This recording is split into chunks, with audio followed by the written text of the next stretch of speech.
Thank you. The format for this meeting is a 10-minute speaker, our secretary's announcements, a coffee and snack break, and our main speaker. Our first speaker for tonight is Greg.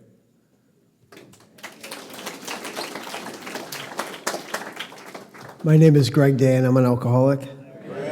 And I just found out I was doing 10 minutes.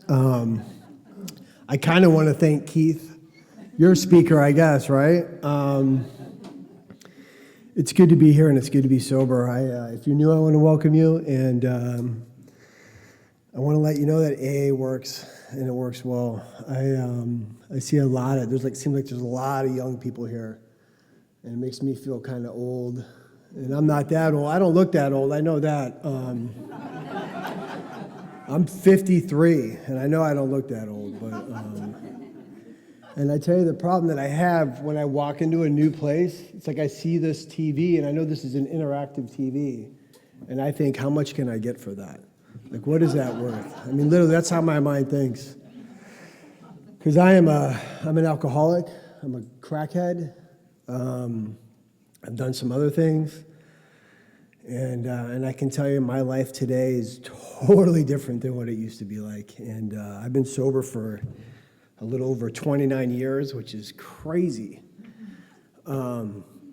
It's funny. Yeah, I had a job in downtown LA the other day, and it was right by 4th and Los Angeles Street, which is literally Skid Row. I don't know if you know downtown LA that well, but some of the parts of LA are pretty crappy down there. And I was in a homeless shelter down there, and it's crazy how my life was like that 30 years ago, and my life has totally changed today. I mean, it's because of Alcoholics Anonymous. I mean, it's crazy. That's about the third time I've said that. So I'm just going to tell you what it was like, what happened, what it's like now. And Grace is going to give me a 2-minute warning. And she said if I sucked, she was going to go like this, just so you guys know. I was born in Cleveland, Ohio. As for this, actually, it was a small town called Berea, and just a suburb. And I had a pretty good childhood. I can tell you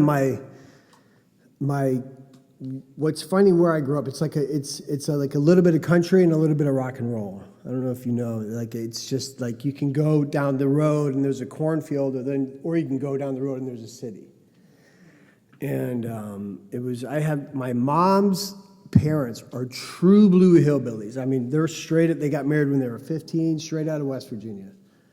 And they were hillbillies. There's a big difference between hillbillies and rednecks and white trash, and I can tell you they were hillbillies. And my background's more of like a white trash, trailer trash, scooter trash, like a second generation of hillbilly. I started, alcohol was always around. My dad's family, it's weird. My dad's family, my grandpa, my dad's family was a colonel in the Air Force. He was in World War II. He was an engineer. He went, they were all educated. Everybody went to Ohio State University. And it was like, so one weekend I'd be down on the farm, mowing grass, hunting, fishing, riding dirt bikes. And then the next weekend we'd be at my other grandparents' house going to museums and going out to eat and just these huge parties. So it's these different worlds, but I can tell you drinking was always around. Everyone drank. My grandpa Irvin, he's the hillbilly, Irvin. He made moonshine. My other grandpa, Bill, he drank Manhattan on the rocks, which is just straight bourbon whiskey on the rocks, and he loved it. And it was just, I had these great worlds growing up. My parents got divorced when we were young, and, at the time, my dad, I could just say he has alcoholic tendencies, I guess. I don't know if you can really say he's an alcoholic, but he drank a lot. And so my mom raised me and I have 2 sisters. And so by the time I was in about 7th grade was when I started drinking. 7th grade, junior high. I've drank a little bit here and there, but first time I got really drunk was in 7th grade. So we used to get 8 packs. Actually, my older sister's boyfriends, the way to get us out of the house was that they would give us beer so they could pretty much have sex with my sister. That was pretty much how that worked. So that's how I understood, I'm just telling you how it is. So they always gave us Little Kings, and Little Kings are, I think, 8, they're like 12-ounce bottles. It's an 8-pack. And we used to see who could drink the most Little Kings. And that's really how my drinking started, was that. And I can tell you, and I started smoking weed soon after that. By the time I was supposed to be in high school in 10th grade, my parents had no idea what to do with me. I was cutting school. I was never coming home. I got in trouble with the police. And they threw me in a treatment center. So I got introduced to Alcoholics Anonymous in 1984, and I was 15 years old.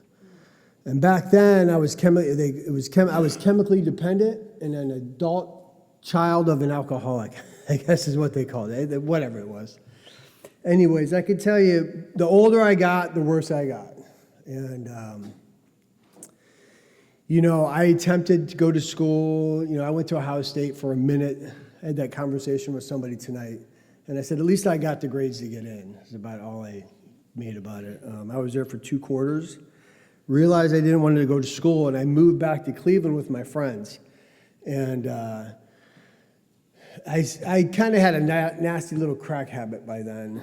And thank God, I will say this, thank God that meth really wasn't around.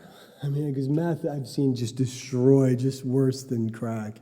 And there was no pill up. I never really took any pills, and I'm so glad I never did. And and I know people that used to do that stuff, and I know that they're sober today, and I know they can get out of it. I can tell you what I did is I drank a lot, and I smoked a lot of crack.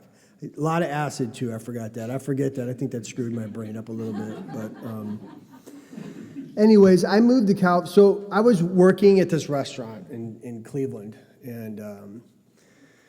and I was a waiter, bartender, whatever. Doing that stuff is like the easiest way to make fast money. And you always have money. And if you work doubles, it's a decent, you can make money.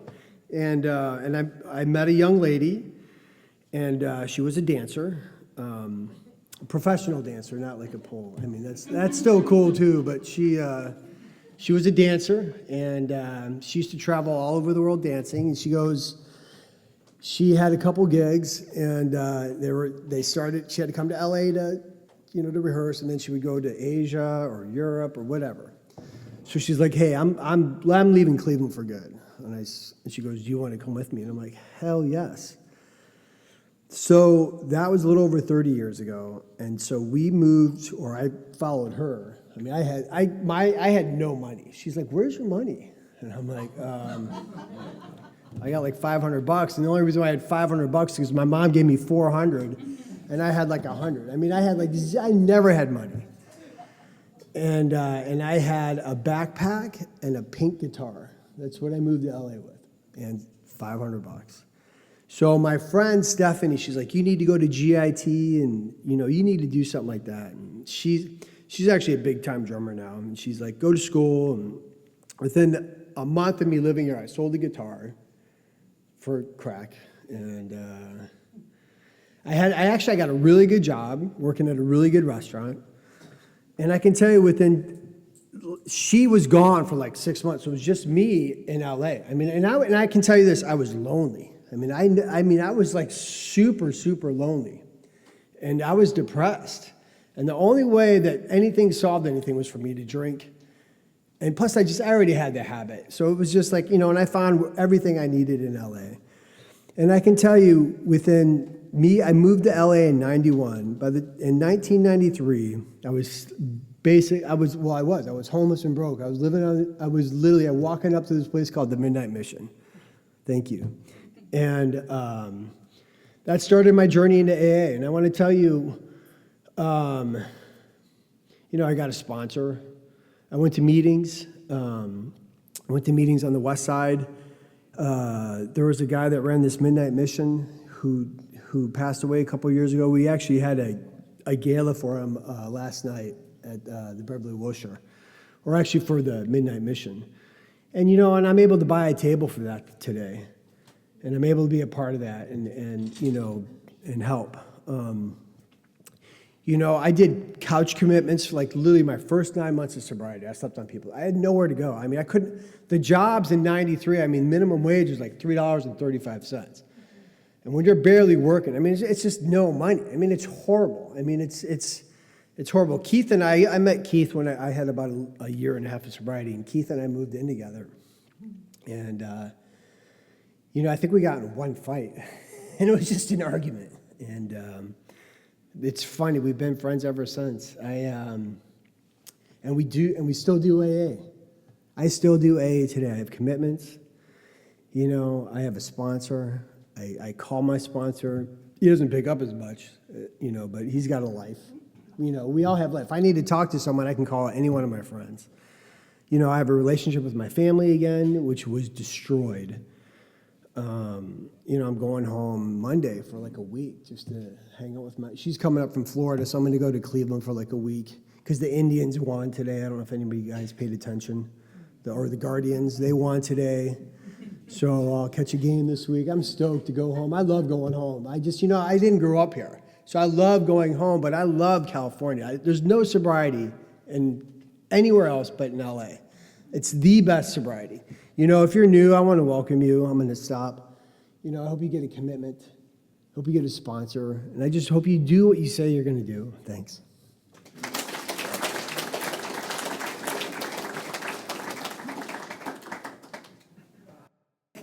God, grant me the serenity to accept the things I cannot change, the courage to change the things I can, and the wisdom to know the difference.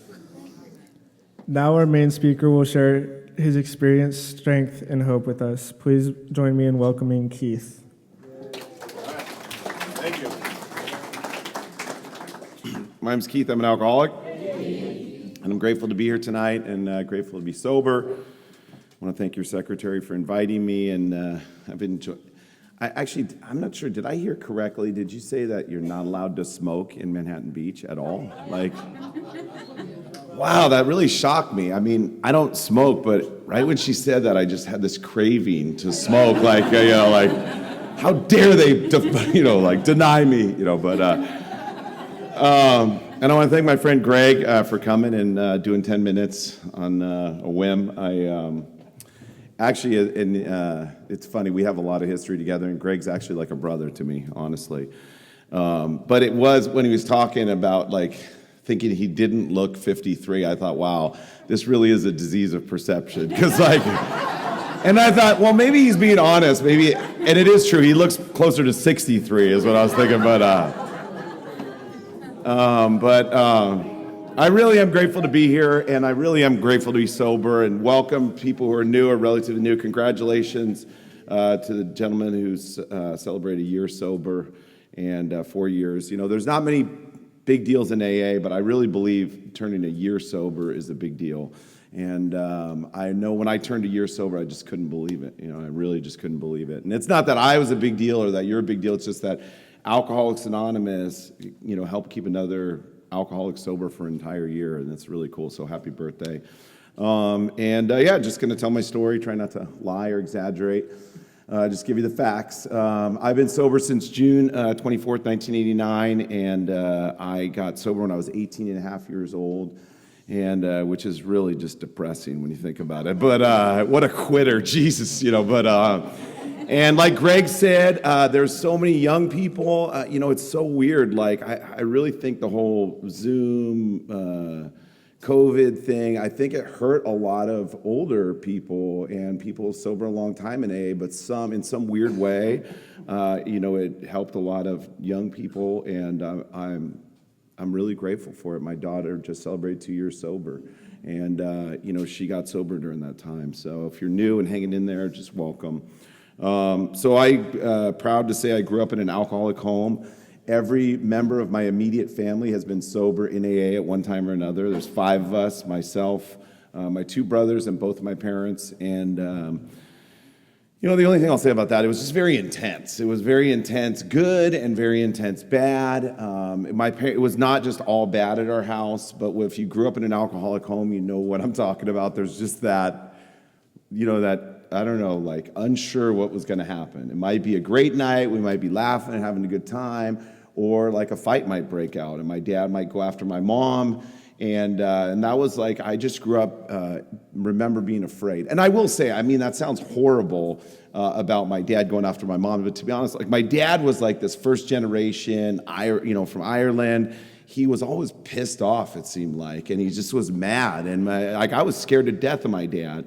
And it wasn't just me, like everybody, my brothers, all the kids in the neighborhood were scared of my dad because he was one of those like old school, like he didn't care if it was his kid or not. If you stepped out of line, he would just start smacking you around, And like we do these like sleepovers, and like I was thinking about it with my daughters, that we always had kids over all the time. And like in my house, I would have friends sleep over once, and they would never go back. They would just be like, no thanks, And then my mom was this like Dr. Jekyll, Mrs. Hyde alcoholic. And she would like by day, she would like rescue stray cats and dogs and go down to bring meals down to the homeless downtown LA. But at night, she just would like transform. She'd drink a couple whiskeys, and literally it was like her hair would stand up. She was from Switzerland, and she's been here like 50 years, but she sounded like she just got there like last week. And but she'd get a couple whiskeys in her, and I don't know, she'd want to fight. She would be picking a fight with my dad. Like, of all people, you shouldn't be picking a fight with him. And then she would just egg him on until he just couldn't take it anymore. He'd go after her physically, And then she'd be like, help, help, And I didn't have Al-Anon back then, so I couldn't release her with love, So we'd run out there and and I don't mean to make light of that. Anyone who grew up in that type of a situation, I just grew up in a lot of fear, growing up. And I've heard it described so many times in AA, and I absolutely identify that I always felt uncomfortable in my own skin. I always felt at dis-ease. In and of myself, I just thought very poorly of myself, and I used to think that's what self-obsession was, that I felt really bad or thought bad about myself. Come to find out, actually, that's not self-obsession. Self-obsession is not what you think about yourself. It's just how often you think about yourself. And I thought of myself all the time. I mean, from as far back as I can remember, I just remember always just thinking about me. One of my earliest memories is just crying myself to sleep at night, thinking that my mom was going to die. And I didn't really care about her. I was like, what am I going to do? It's like, and just thinking, just being like a prisoner of self-obsession as far back as I can remember. And for me, when I feel bad, how I dealt with it or how I deal with it is I take action. I feel bad, somebody else is going to feel bad. Or I'm going to disrupt somebody else. And growing up in school, the great majority of the classrooms I had, or whatever classroom I was in a segregated part of the classroom. They would be all the kids, and then the teachers would literally build a partition around my desk. Because I just can't sit still. I got to disrupt everybody. Not that I hold on to anything, but actually the first day of 4th grade, my teacher was Mrs. Puffer. She was actually a bitch, if you want to know the truth. But the very first day of school, she's like, Prendergast? And she just pointed to this supply room closet. And I was just like, it was the first day. What could I possibly have done, And so she made me sit in the supply room closet the entire year. And oh, wow, you guys are such a sympathetic group. I love it, You truly understand my pain. But, and it's funny, I actually had a good year that year. That was the best year I had. A little bit more structure kind of helped me, and I was also a liar and a cheat and a thief and a chisel and a mooch. I was all a filthy, dirty kid, And the only reason I say that is because I felt really bad about that. This isn't Dirty People Anonymous, but I felt bad that I was this disgusting, filthy kid.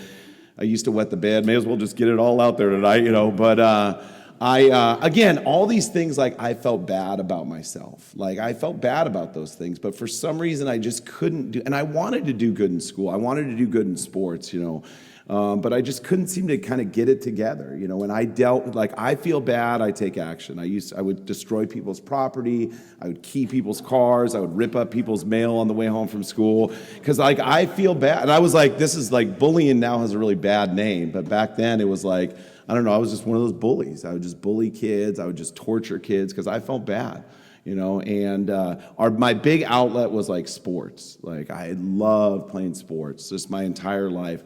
I just loved, competitive sports, and my dad was a really good golfer. He tried to play professionally, and I fell in love with golf when I was like 11 years old, and I knew I wanted to play golf. I wanted to play in college, and I had this, for some reason, I had this dream of like going to school at UCLA. I'm going to go to school at UCLA. I'm going to play golf there. And I worked really hard. Like I always, one thing I will say, it's kind of funny, like growing up, we were poor. That was the other thing. We were super, super poor. We lived in Hollywood Riviera, which is a nice area.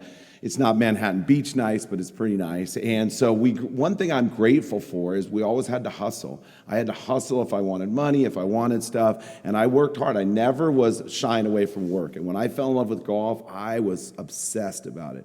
I mean, obsessed. I practiced till my hands bled. Like over the couple summers, I would just literally leave in the morning and I wouldn't come back until the sun came down. I would just, look for golf balls, sell them, and then just practice and play. And I got really good. And it was like my dream. Like, I know I'm going to do this. And what happened is I got drunk for the first time. A friend of mine, his name is Robbie Lawson. I know we're not supposed to say anyone is an alcoholic, but I secretly believe this guy was an alcoholic. And he convinced me to drink for the first time. And he said, Keith, Damien's mom's out of town. We're going to go over to his house and get drunk. And by that time, I was like, I'm not going to drink. I'm not going to do drugs, because I was so serious about playing golf at UCLA. And I said, Robbie, I don't do that. And he goes, no, just trust me. And I was like, dude, no. And he goes, no, I know you've heard some bad things about it, but you just have to trust me. And I don't think non-alcoholics are that fired up about it, And so we went over to this guy's house. I still wasn't sure I was going to do it. It is kind of funny, though, because I was a liar and a cheat and a thief and a bully and just one of those kids you just didn't want around. I never had a lot of friends, but I always had a couple really close friends. And he was one of my really close friends. And I think in hindsight, I kind of looked up to this guy. He was a year older. He was a really talented musician. He was one of these guys that kind of had it figured out early. He always had a girlfriend. I could never go talk to girls. I just was so fearful. And he convinced me to drink for the first time. And then we went over to this guy's house, and he was pouring vodka in this water glass. And a lot of the glassware, I know all you young people won't know this, but in the 70s, a lot of the glassware was like tan and brown and orange. I still remember that glass that he was pouring vodka in, and he poured some orange juice in, and we slugged that down, and I remember thinking, this is so stupid. Like, what am I doing? It just burned. It made me feel sick. And he was like, and I remember we drank it seemed like a lot, and he's like, that wasn't enough, which is another sign. But anyways, and so then we started drinking a little bit more, and then the next thing I was like, oh my God, this numbing went down the back of my neck, and I was like, whoa. And then I just remember feeling like this sense of ease and comfort. And the next thing I remember is just laughing my ass off. I just couldn't, I don't even know what I was laughing at. And I remember saying to him, Robbie, when are we going to do this again? I just was like, oh my God. And I'll tell you, for me, I just couldn't believe that you could feel that good that fast. I heard somebody say this, and I've stolen this line from him. Alcohol just fixed something in me that just needed to be fixed. And when I drank, I love things that make me feel good like that. That's why I loved stealing. It was like mine. I don't have to work for it. I don't have to save. I like feeling good like right now. And I just couldn't believe that you could feel that good that fast. And for me, it was not a question of when am I going to do this again? It was like, when am I going to do, I'm going to do this at every opportunity. And at that time in my life, I started high school. I did really well in school for the first time, honestly. And I just killed it in golf. It was like Bill Wilson's story when he talks about money and applause came my way. That's exactly what I felt like. I just felt like, wow, this is doable. Before that, I did not feel like life was really doable. I felt a dis-ease and discomfort all the time, and it just was getting worse and worse and worse. Even though I was doing good in other areas in golf, I just felt uncomfortable. And now I'm drinking on weekends, and my life just got completely better. I was like, this is awesome. And I don't know if that guy was an alcoholic. I do know this. When I was just under 60 days sober, in the most freak coincidence, he had moved to Oregon with his family. And but I guess they still had family down here. I was just right around 60 days sober, and literally at a stop sign in Torrance, I look up and I saw I thought it was his mom. And my window was down. I was like, Mrs. Lawson? And she came over to the car and she said, oh, hi, Keith. And she looked terrible. And I was like, how you doing? She said, I'm fine. I was like, oh, how's Robbie? He's fine. And I was like, okay. And then she said, he's not fine. And I just like, and she said, we got a call last night that he died driving drunk. And I don't know if he was an alcoholic for sure, but I believe that we had the same relationship to alcohol. I really believe that, And what happened for me is everything, that first couple years of drinking was just phenomenal. And had I even started to pick up some consequences of it, my drinking, I never would have even brushed, I mean, are you kidding me? I would have been willing to pick up so many tabs because, that relief that alcohol was providing was so important to me. What happened is my brother got sober, which I had no problem with that, and I'm not here to tell his story, but that kind of changed things in our family a little bit because my parents were like first generation European, and they were like kind of cool with us drinking, like sometimes having a beer at dinner or whatever. And actually, my dad one time when my mom was visiting family in Switzerland, he would try to play it cool. He's like, well, if you guys had some pot, I'd smoke it with you, and all of us were like, well, Dad, you're in luck. We happen to all be holding, it's just like, so they were kind of cool with things. But then my brother started like dealing LSD and started having bad trips LSD. And I don't want to make light of that, but it was bizarre. It was like at 3 a.m. one time, he's like, everybody get up, everybody get up. And it was like, we all went out to the living room like, what? And he's like, I'm Jesus. I was like, am I dreaming? Now let me set the stage for you because my brother was like this hardcore punk rocker and he's dressed as if you were going to Halloween as a punk rocker. That's what he looked like. And I'm like, I'm pretty sure you're not Jesus, Kevin. I'm just going to go out on a limb and say you're not the Messiah. It's just like, and he's like, I have to die tonight for all of you to live. And it was just like, what? And my parents are like, they didn't know what to make of him. So he's like, and then, of course, they took him to the hospital, and they're like, whatever, and then he's like, well, I'm not going to do that anymore, but I'm still going to deal it. Well, you know how that goes, So, like, 2 weeks later, it was like 3 a.m, everybody get up, it was just like, it was never like at noon. He was always turning into Jesus at like 3 a.m. Now, the third time, I was pissed. I was hot, because I was like, dude, you're bumming my deal out. Like this, now my parents are like, whoa, maybe something else is going on here. And I remember my mom saying, he grabbed his car keys. And I was thinking, who cares? I honestly, and we lived up in Hollywood Riviera, and he drove down Via Monte d'Oro doing like 100 miles an hour. And he drove right into a house. He thought he was driving off a cliff. And then he literally hit the corner of the house. Had he hit like just that far over, there was a baby sleeping in this room, he would have gone right through that wall, And Norm Alp used to talk about seconds and inches.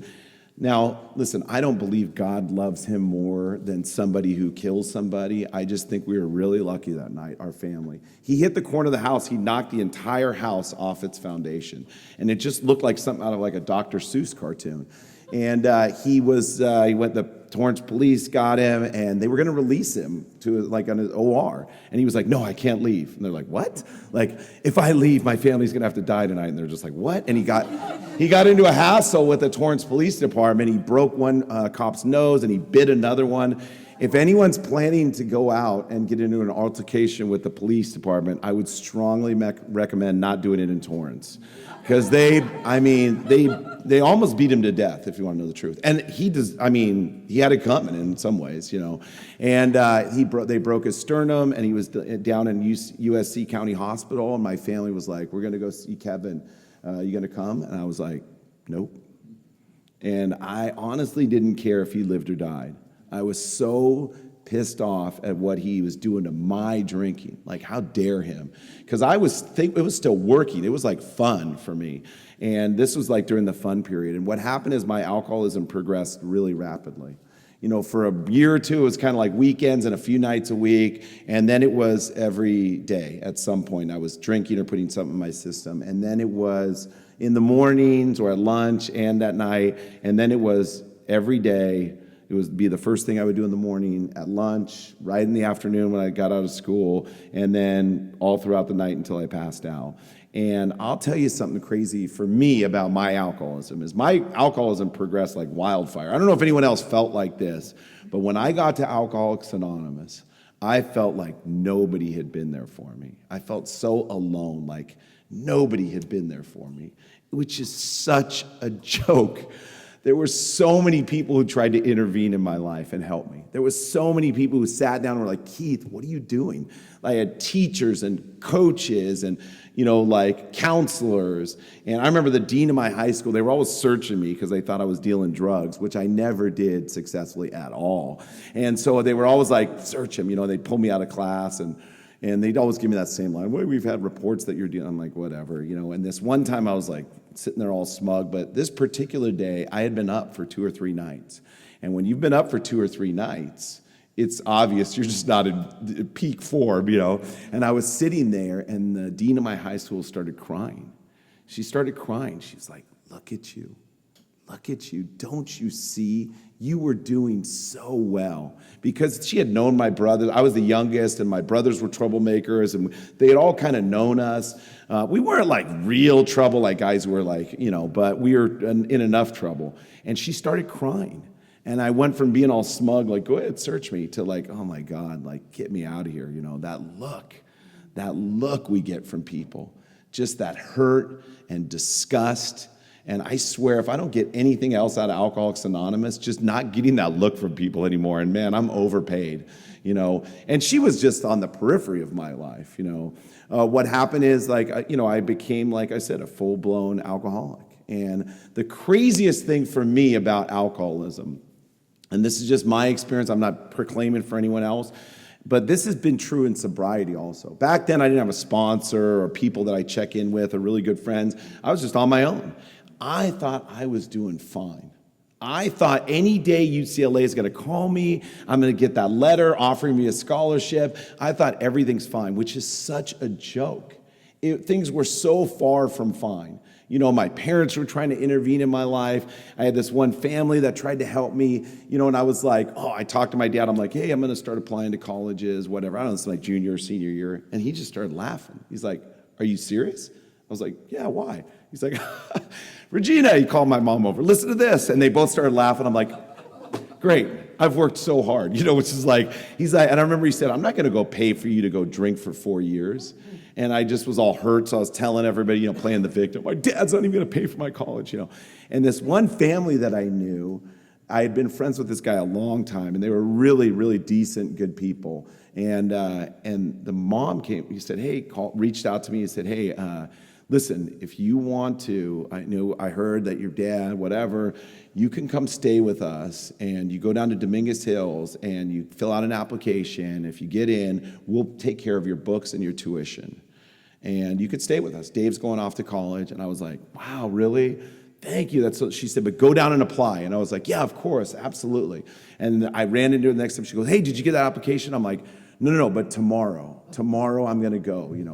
With us, or with me, it's always tomorrow. Because today, I'm busy. And I'm busy getting drunk, and I'm busy getting it on, And the next time I saw her, she's like, here. She handed me the application. She went down and got it for me. And that application, which is asking for my personal information, just sat in my room like a 10,000-pound weight. I wanted to do it. I wanted to go to college. I wanted things to work out. But alcoholism was running my life, And what happened is I got kicked off the golf team my senior year, much to my shock, which... I didn't even get that much better after my freshman year, and I was like, oh my God, what am I going to do? Even now, I couldn't lie to myself anymore and say things were fine. I knew something was up, but now I started drinking it was different. It was like Bill's story talks about alcohol ceased to be a luxury, became a necessity. And I'm not here to tell you I packed 30 years of alcoholism into 5 years of drinking because it's just not possible.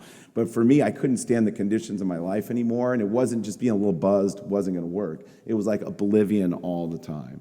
And I turned 18, and my parents were just done with me, And I got arrested right after Christmas. I had always been... Actually, when my brother went into treatment, those were precious times. I got to say those treatment when he, all 5 of us in those family therapy sessions. I don't know if anyone's gone through those, but those are beautiful. It was awesome. The doctor did the best he could, but it's like the 4 of us still practicing, and then my brand new sober brother who's just out of his mind, crazy. And the doctor's like, well, Keith, why don't you tell us how your dad's drinking affected you? And I was like, and my dad's looking at me like, yeah, you little son of a bitch, go ahead, fire away. I was like, I don't think that's a good idea, Dr. Lurt. Like, he'll kill us all, man. And then my mom would walk out of that first session. My mom's like, I really liked him, or whatever. And we're like, my dad's steaming. And the next week they're like, well, Regina, let's talk about your drinking. And then she stormed out of that session. He's a real nosy son of a bitch. That's like, and then they're on my brother Chris the next week. And it was to me, it's so bizarre. But that really messed with him. Like the doctor was like, could you stay sober for 60 days? He's like, of course. He's like, all right, we'll give it a try. He's like, fine, I will. And then he couldn't do it. And it really messed with his head. And it's like, to me, it's so funny. Like, truth, integrity, it means nothing to me. It means nothing, zero. I'll tell you the type of guy I am. The next week, I know what's coming. I'm not an idiot. I was like, hey, Dr. Lurt, before you get started, I just want you to know, since Kevin's been in here, I decided to support him. So I've been sober these last 20-some days myself. And he's just eating it up. That's wonderful, Keith. And I was just like, yes, it is. And my other brother's like, because we're in the parking lot drinking a Foster's tall can and smoking a joint before the session. I just felt like I got a little bit more out of it. You know what I mean? And he's just like, you lied, And I got arrested the next day. This is the next day. My dad was like, sober. He's like, thumbing me. It's like, anyways, but so I had been arrested, had gotten into trouble like kiddie probation, nothing. But now I'm 18. I got arrested for theft, of course. It was always theft. And then the last time I got arrested to date, to tell you what a fine, upstanding citizen I was for strong-arming some woman for a purse in broad daylight. And I'd love to say that's not the type of guy I was, but that's exactly the type of guy I was. And, I have a really good life today in Alcoholics Anonymous. I probably won't go into it too much because it just used to make me sick how everything's so wonderful. And things aren't all wonderful, but I have a really good life today. Sober a long time, I have a good life, but I don't ever want to forget the way that I was living before I got to Alcoholics Anonymous. And I don't know about anyone else, but it's easy for me to forget. I have it talks about this to the end that our great blessings may never spoil us. I think about that a lot. I got to be really careful, someone like me, and I don't ever want to forget the desperate life that I was living before I got here. And it's not even like these big things that happen. To be honest, the great majority of my drinking, the great majority of my drinking the last couple years was in my room by myself. It talks about a slave to king alcohol. And I was sitting in that jail cell in Redondo Beach, and I had whatever you want to call it. It wasn't like some dramatic thing, but all I knew was I had this overwhelming feeling that this was going to be my life. Like I had thought it might be these other ways, but this is actually what my life is going to be like. And it's going to continue to get worse. I'm going to continue to hurt people. And I had this feeling and there's nothing I can do about it. That this is the way it's going to be the rest of my life. And I didn't say that to anybody for a long time, but I had that feeling. And I know now, in hindsight, for me, it was like a level of desperation that tilted the scales over for me where because I had gone to AA meetings. I had gone to AA meetings to give my brother a cake, and I was like, wow. I don't know if anyone has had this experience as an alcoholic during the fun stages where you end up at an AA meeting. I did not know that there was this level of lame that existed. I was like, my brother took a cake, and then some guy got up for some ungodly amount of time, like 5 or 6 years, and they sang to this guy too. And I was like, you mean that guy's been sober for 6 years and he still has to go to AA? Wow. I just don't think that should be acknowledged at the group level. You should just keep that to yourself. If you're that sick, wow. I just couldn't believe it. So I had that check mark, I will never go to Alcoholics. Are you kidding me? No way. So I didn't care that my brother was doing it.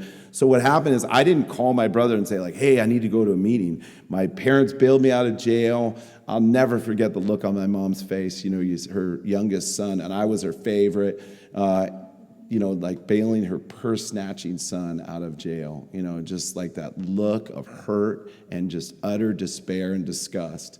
And I slunk out of that there like the piece of crap that I was, honestly.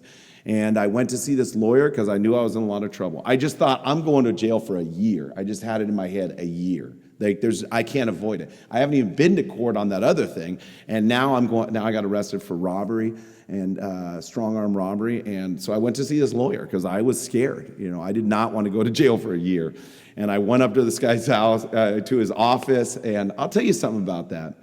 I played golf with his son in high school. I didn't know he was a sober member of Alcoholics Anonymous, but the way he conducted himself, he was just an unbelievable example to me. He tried to help me. I think he kind of knew I was kind of an at-risk kid. He was a member of PV Country Club. He extended himself to me to try and he was so kind to me. He got me in these tournaments with all these country club kids. I remember one time I shot like even par and I won this tournament. He almost had tears in his eyes. He was so happy for me. And this guy was a good example of Alcoholics Anonymous, and I didn't know he was sober in AA.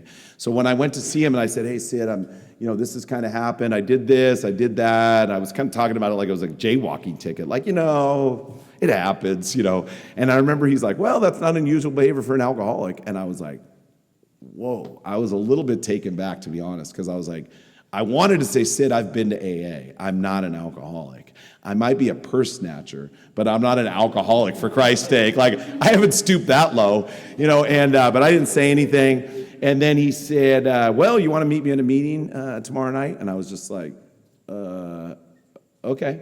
And I started saying yes to things like that before I would have laughed in your face. And I skateboarded to that meeting on a skateboard I'd bought with a stolen credit card. I was wearing a pair of sneakers I'd bought with a different stolen credit card. And my life was broken in every way that it could be broken. My spirit, my whatever, like nobody.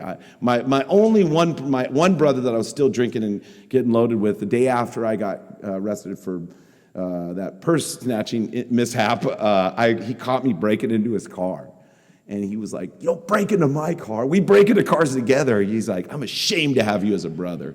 And I'd love to say I cried myself to sleep that night. But when you had taken the actions I'd been taking for years and years and years, I didn't care about anybody else. I genuinely didn't.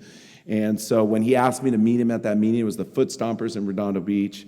And I sat in the back. The meeting was packed, and it was a good experience. It wasn't like a bad experience. It just was weird. Everybody just seemed so excited. "How you doing? How you really doing?" And I just felt like, it just felt so phony to me, like, you don't even know me. You can't be that interested in me, But I'll tell you something that was an attraction to me, actually. And if you're new tonight, the truth of the matter is we're not that interested in you. I mean, wait, that came out wrong. Let me just say this. My entire life, I don't know about anybody else, but my entire life, I'm sitting in front of people and they're saying, "Keith, don't do this, do this. Don't steal, don't, keep your hands to yourself, don't do this, don't, And you know what I do? I do what I want to do. My only prerequisite is, do I want to do it and can I get away with it? That's it. I don't care what you think. And one thing that was an attraction to me about Alcoholics Anonymous was nobody was trying to sell me on something here. Nobody was trying to get me to stay here against my will.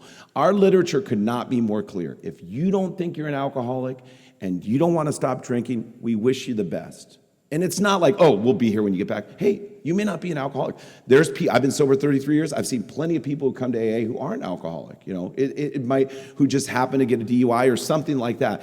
What I found attractive is people weren't that interested in me. They genuinely weren't.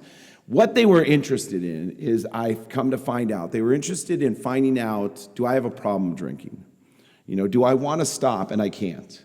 Is my life not working? And most importantly, I found they were wondering, do I want to do something about it? And if you're new or relatively new, I only have my experience. And my experience is this. If you want to do something about it and you can't stop drinking, we will do anything for you. We will do anything for you to help you.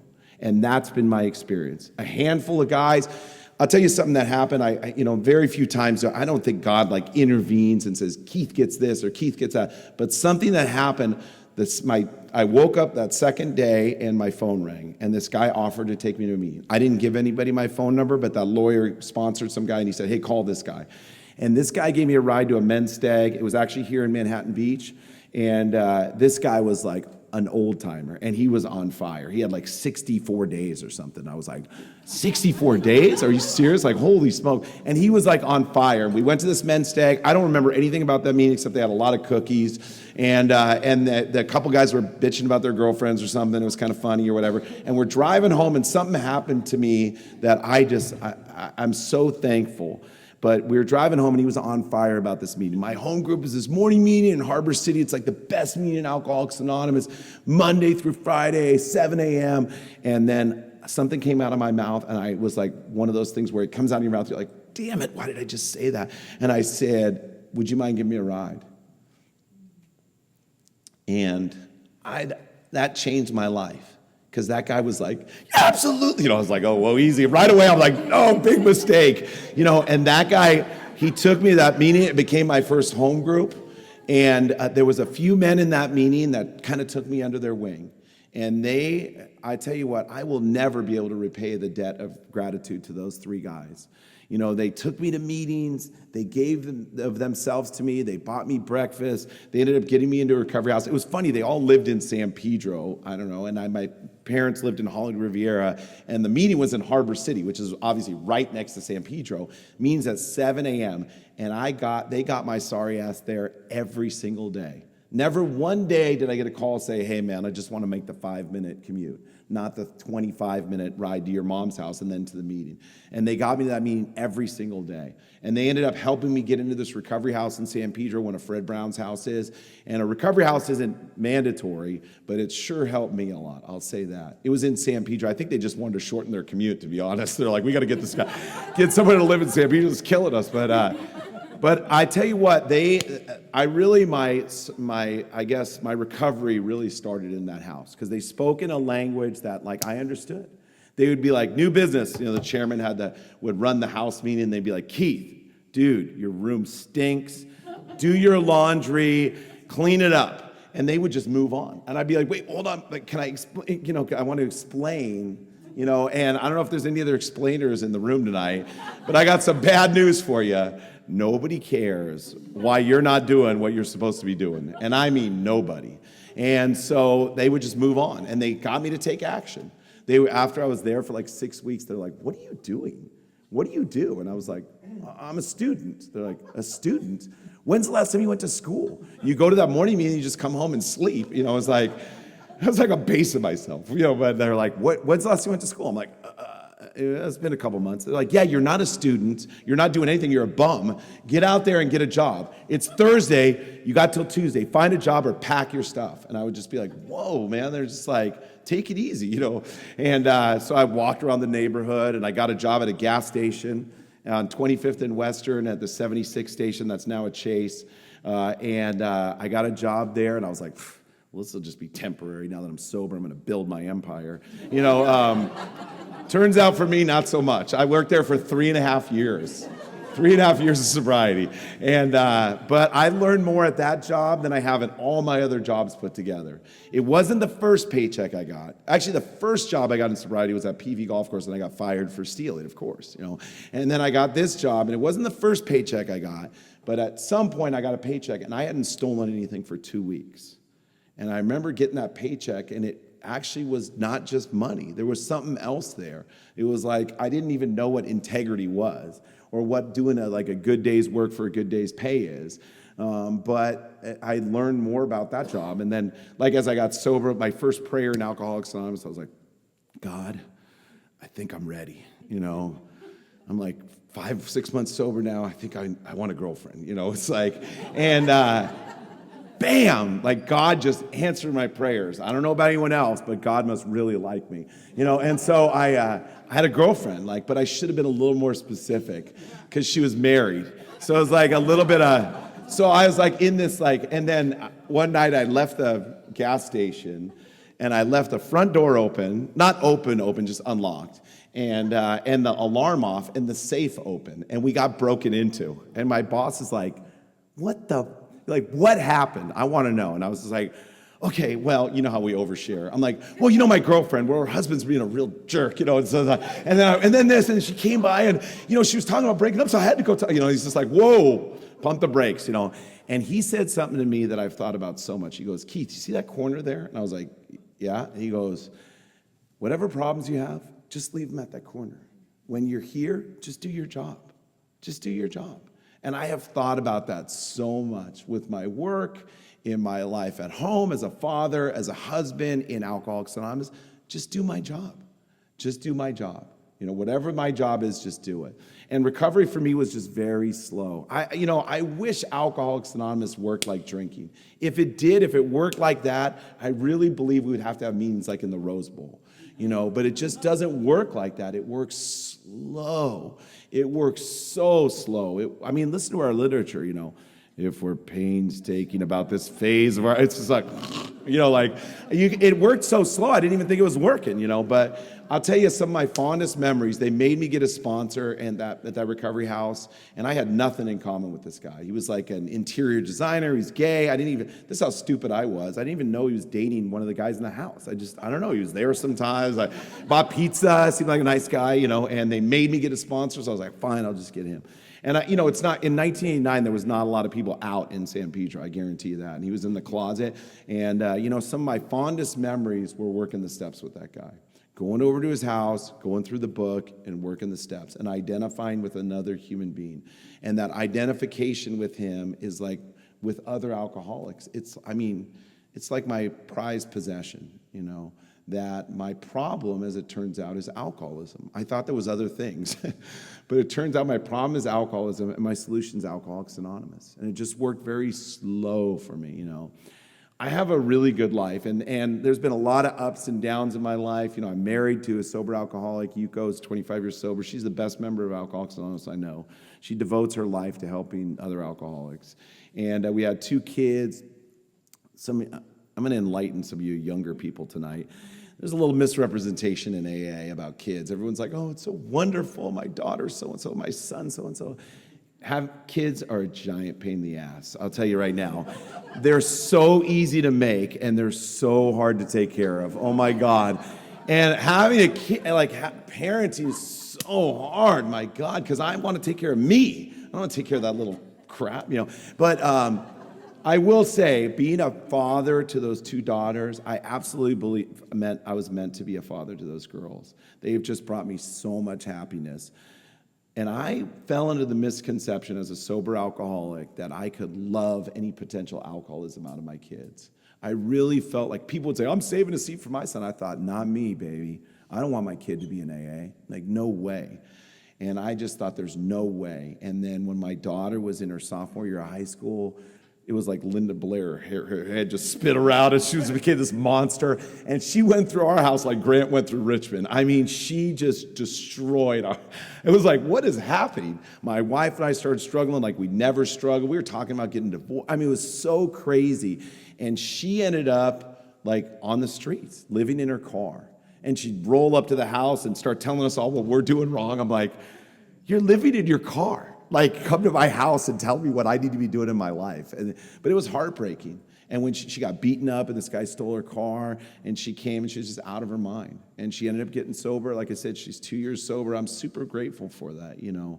And, I really have a good life. I'm going to say this and I'll shut up. I thought of because I remember going to the South Bay Roundup when I was new, and some guy's like, Fred, I'm a grateful alcoholic. And the whole room went into this frenzy. I was just like, I remember thinking, I hope Fred gets into a car accident on the way home. You know, it's like, he doesn't have to die, but maybe just like a broken leg, just to right-size his perspective. Like, okay, we all got to be here. It's like a freaking prison sentence. We don't got to be like an orgasm at the podium because you're so grateful. Just take it down a notch, Fred. I remember thinking, and so in Fred's honor, I'm going to talk about what am I the most grateful for? I thought about this, and I'm grateful for a lot of other things, believe me.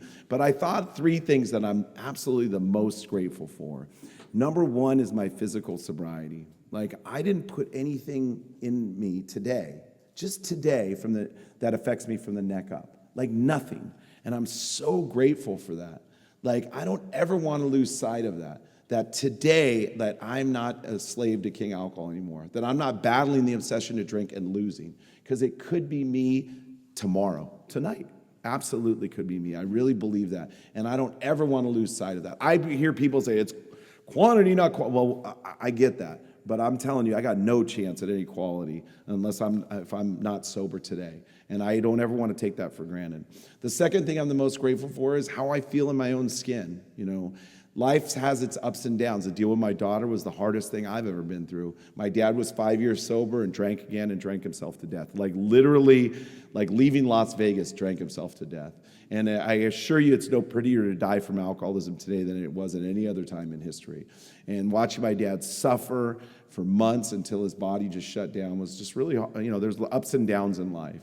But I'm really grateful that how I feel most of the time in my own skin. I feel comfortable with the man I am today. I'm not perfect. I have a lot of shortcomings and a lot of things that I want to improve on and get better at. But I'm grateful for what I have, this solution, and how I feel in my own skin. I remember what it was like my entire life, and even newly sober for years. Sometimes when somebody's a year or two sober and they're like, I'm struggling, I feel bad. Yeah, it takes time, but hang in there. Trust me, hang in there. And I'm so grateful for that.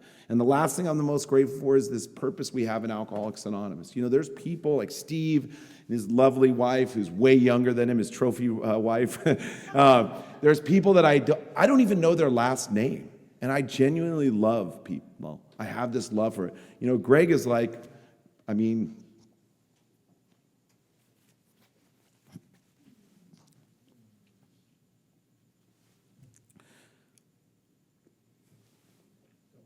sorry. Greg has taken my daughter into his house and let her live with him a couple times. He would lay his life down for my daughter, and I would for his son. And this purpose we have in Alcoholics Anonymous, I'm so grateful for it. If you're new or struggling, I'm sure you just hope I get into a car accident on the way home. But I'll say this, if you're new and you're having a hard time and you can't stop drinking or your life's not working anymore, I wish those three things on you more than anything else. So thanks for letting me share.